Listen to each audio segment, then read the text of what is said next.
govornik je Trocha, black belt and lead supplier engineer Cooper Tire. Cooper Tire and Rubber Company je američka kompanija za autogume. Ima preko 60 fabrika širom sveta, a od pre nekoliko godina vlasnik je fabrike autoguma u Kruševcu. Naš govornik Edward će govoriti na engleskom i zamolit ću vas da ga pozdravite velikim aplauzom dobrodošlice.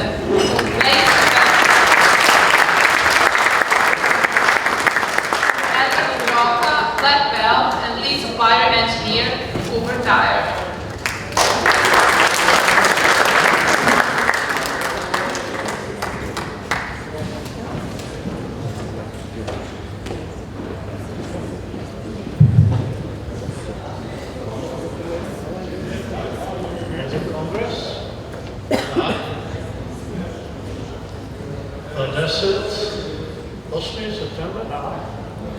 Beograd, da, ovde, dobro.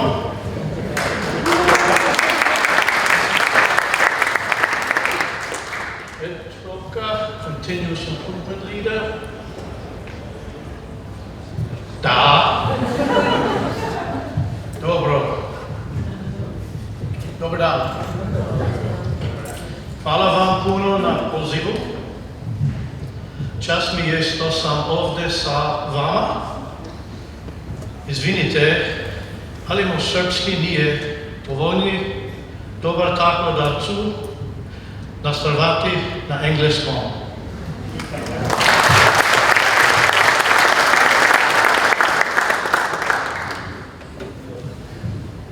Before starting, I would like to just take a moment and recognize the previous speakers and presenters. Thank you for all the information they've shared. I hope everyone found it informational and helpful. I sure did. So, here we go. Lean Six Sigma, reflections and lessons learned. Quality over quantity. How did I come up with that title? When I received the invite from Bojan, I saw that the topic was rather wide open, and I thought to myself, I could talk about football, pivo, rakia, nah. Lean Six Sigma. Lean Six Sigma is what I think he wanted. So, what does this title mean? Reflections and lessons learned, quality over quantity. I thought to myself, what would be good to share with everyone going forward? I reflected and I came up with reflections and lessons learned. Thinking back on the journey we've had implementing Lean Six Sigma, and what was the main theme that I found was important in, one, implementing, sustaining, and growing Lean Six Sigma processes. And that was something I think we forget quite a bit of, quality over quantity. So as an introduction, and the objective of my presentation as I go forward, we're going to talk about some reflections, lessons learned over the years, some that are still continuing, some that hopefully maybe we can avoid in the future. One thing I don't want to do is really spend a lot of time talking about specific tools or techniques. We've seen many presentations. We've seen process maps. We've seen Paretos. We've seen control charts, capability, things like that. So rather than talking about those specific tools and techniques, what I want to talk about is what I'm going to call perhaps a philosophy, an approach. And again, call it a philosophy, but at the same time, I'd like to support some of the comments with some real-life examples that hopefully, perhaps, we've all encountered and can recognize. So this is intended to be a bit of a talk and give us all a chance to reflect, think about our own systems, and some of the actions we take, some of the actions that maybe are forced upon us, that maybe cause us some grief in the end. I'm going to try and cite these examples and reinforce that with some Lean Six Sigma concepts and visuals, just for some reinforcement. Maybe just to show you that I actually maybe know some of these other tools as well. And I do want to challenge us to consider about these things when implementing Lean Six Sigma. Many of us maybe have systems, Kaizen systems in place. We're implementing, perhaps they're evolving, they're growing, or we're even sustaining them. I think this applies in this world, and I think it really applies in a lot of things we do in business. And I want to take it from a very practical perspective, from a high level. We heard earlier, and I believe it was in Serbia, but I think I was able to pick it up. I think there's a lot of these things that are common sense, but sometimes common sense is not that common. Quality over quantity, that's the theme. That's the message I want to send throughout these slides, throughout the discussion. What do I mean by that? Notice I didn't say instead of. I didn't say quality instead of quantity. It's not an either-or proposition. Rather it's balancing the two. And perhaps thinking when we're doing things, hey, instead of rushing to get these things done, or generating a lot of quantity, hey, let's do more and more and more. Let's maybe stop and consider the quality aspect of that. I'm assuming that there are a lot of people out here that maybe have some quality background. Maybe? Yes? No? Yes? Yes? Oh, thank goodness. I was hoping I wasn't the only one. Aren't we often pushed for speed, get things done, production? Always, always, always, always. It's a never-ending battle. Sitting in a meeting, I remember once, we had one of our lab techs in there with the production people, and he left saying, my goodness, it's you against all of them. It's quality against production. Not that production isn't important. Like I said, just balance, and we need to consider these things. So we need to turn this around. And I want to try and show some of the positive effects of quality versus the negative effects of quantity. There are some givens. We've heard this today already. We need to have management support. That's a given for any of this to work. Many companies begin, they continue, and they implement. Very valid, admirable, that's what we want to do. Many times, management or business conditions change. That's reality. What happens? Lean Six Sigma, Kaizen, all gets forgotten, dropped, not supported. Maybe some of us have experienced it. I've experienced this, sad face, and I've experienced the opposite. It's much more rewarding to be working in an environment where management is supporting what we're doing. And again, I think that's a given, and we all know this. And Lean Six Sigma, once we do it right, can become part of this strategy. A few more givens, if I may. Talking about Lean Six Sigma. Not everything I have found is a black belt project or a belt project. History has shown that many times projects are justified. Let me see if I get it right. No. Projects should justify using a Lean Six Sigma approach or a belt. Not the other way around. We shouldn't have projects that just, oh, we better get a belt. We have belts, we better just give them projects. That just feeds into the wrong mentality. Quality of project selection, execution also reflects the quality of the system. People, employees, the production workers, upper management all look at this. They make judgments right or wrong. So what do we want to do? Leaders here in the continuous improvement world, we need to work to mitigate that and strive for success. Oops, how did that get in there? I said I wasn't going to show a Lean Six Sigma tool, but I just couldn't help it. We all should recognize that as a cause and effect or a fishbone diagram. Lean Six Sigma problems at the head of the fish. Whoops, I'm sorry. There it is. We all know the 6 M's. I spoke about a few of these. causes for problems. Haven't mentioned that yet, but poor project selection.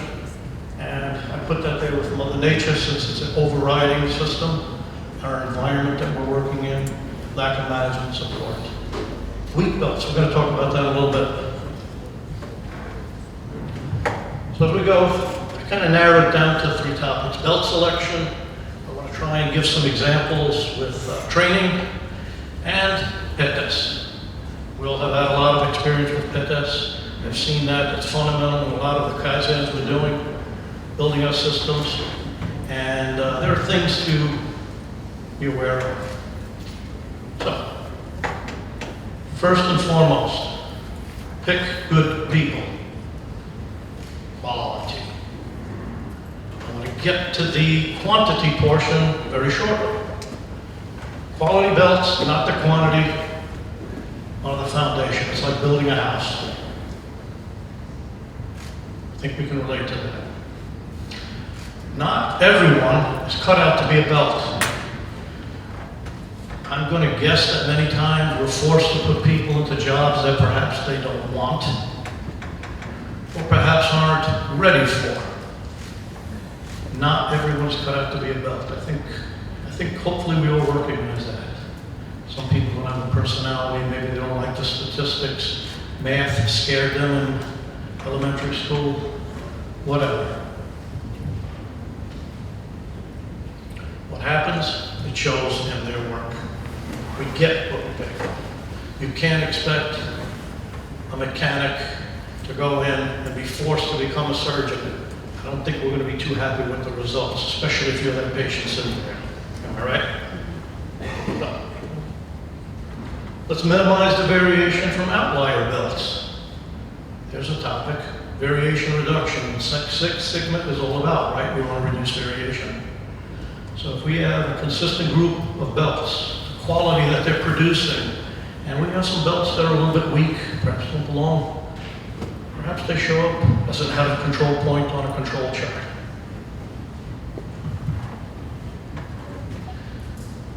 Have we heard this? Let's get more belts, let's train more. That's the quantity portion. What is wrong with this? We end up with quantity, not quality. So again, belt selection is important. Let's consider more often than not quality in what we do, rather than just getting to the end. We're dumping more and more on. Not that that's not important. It's just as I said earlier on, quality over quantity. Other C's. I'm going to acknowledge advice that my black belts gave me when we were selecting.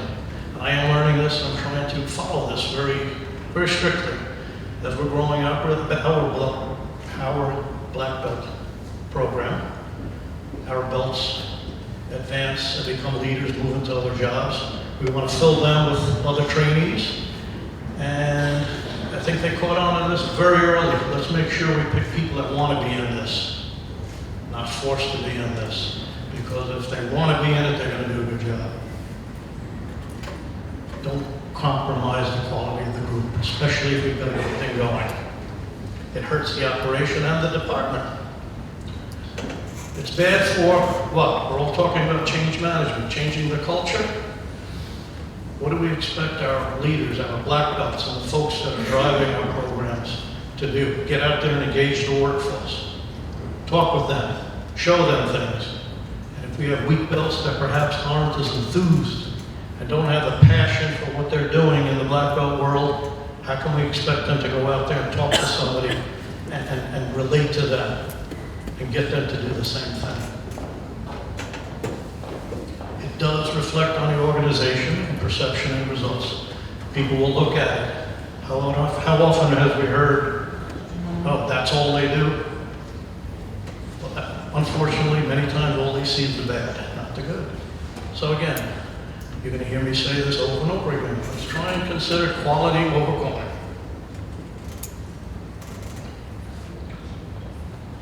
So let's relate this a little bit more to Lean Six Sigma principles. Weak belts, again, that is not a knock on them.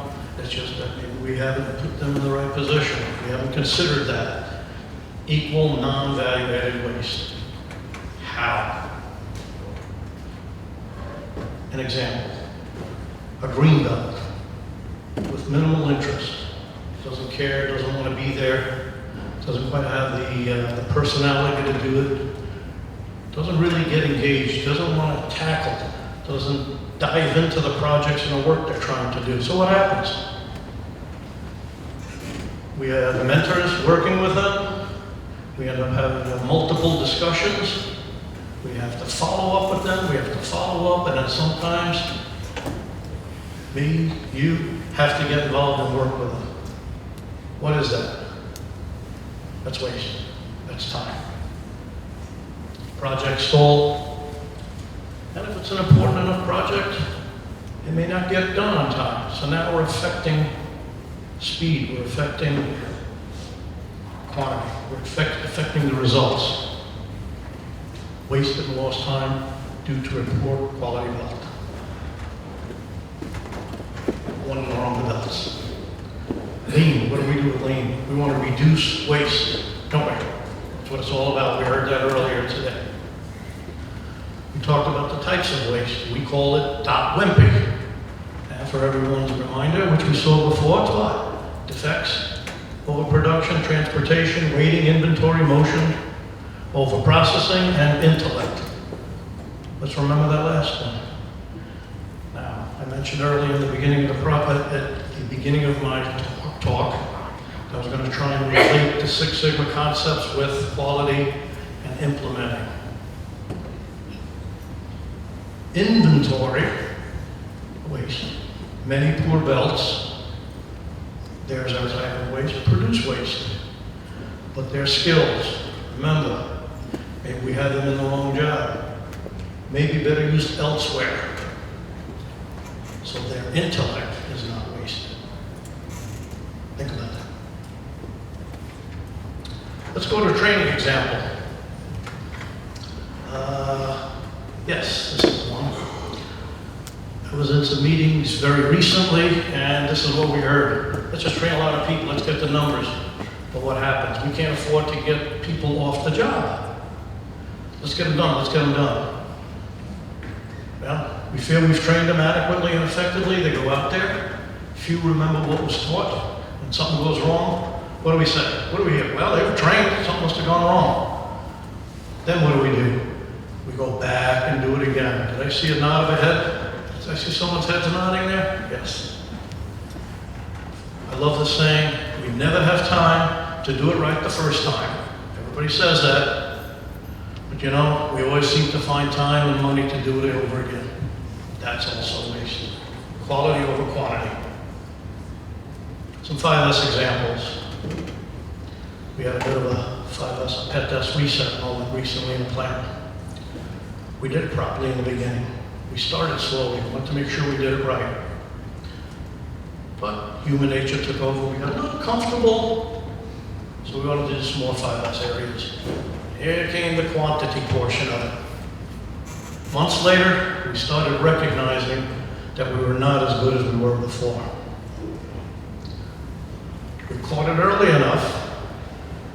My little note down there, stop, look, reassess, and continually improve. We stopped, we're reevaluating, or we did reevaluate training, audits, requirements, and expectations. Again, fortunately, we were fundamentally sound with what we did. Enough quality was in there, but we did miss a few little things. So it's not perfect. No.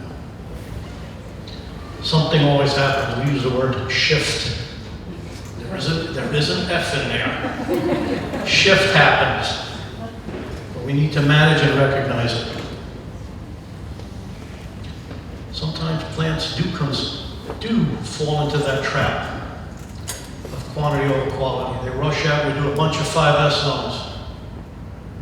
Years later, we find out that we're not sustaining. We talked about that earlier in some of the presentations. We got to work on the sustainment. Management may have changed, was not supportive.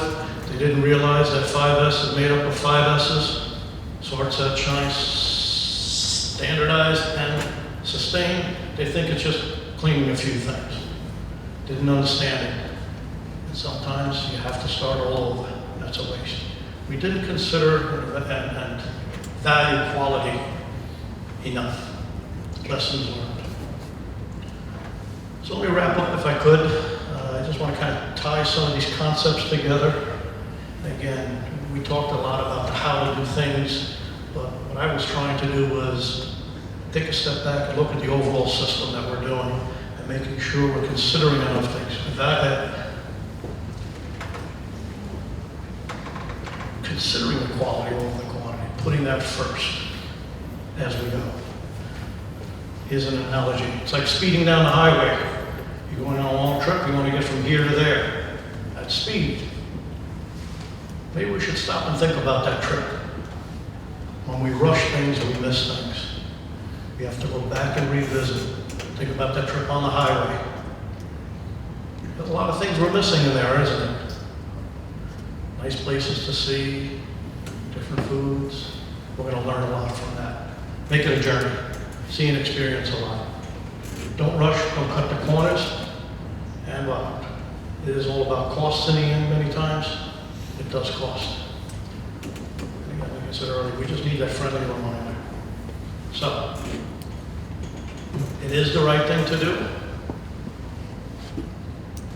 There's a difference between doing the right things and just doing things. Remember that. Doing things is quantity, but doing the right things. Is it easy? We heard this early in the presentation. It takes time. It's work. And I'm not foolhardy to recognize reality. There's always exceptions and changes. It's not a hard and fast rule. But at least if we consider it early on, maybe we can avoid some heartache later. So, be vigilant, yeah. And always remember, quality over quantity. Thank you.